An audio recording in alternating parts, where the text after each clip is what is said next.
Chennai super Kings அணிக்கு இந்த ஆண்டு ஐபிஎல் தொடர் அவ்வளவு சிறப்பாக தொடங்கலை.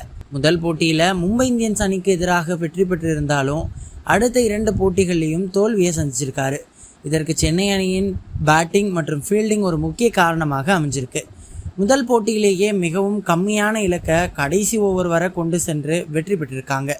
ஆனால் அந்த போட்டியில் வெற்றி பெற்றதுனால அதனை பற்றி பெரிதாக யாரும் பேசலை. 2வது மற்றும் 3வது போட்டியில் சென்னை அணி தோல்வி அடைந்துள்ளதுனால விமர்சனங்கள் அதிகமாக எழுந்திருக்கு. குறிப்பாக பெங்களூரு அணிக்கு எதிரான போட்டியில் தோனி முன்பு அஸ்வின் இறங்கியது அதிகமான கேள்விகளை எழுப்பி வருது. அஸ்வினுக்கு முன்னால் தோனி இறங்கியிருந்தால் வெற்றி பெறுவதற்கு வாய்ப்பு இருந்திருக்கலாம் என்று கிரிக்கெட் வல்லுநர்கள் கருத்து தெரிவிச்சிட்டு வராங்க.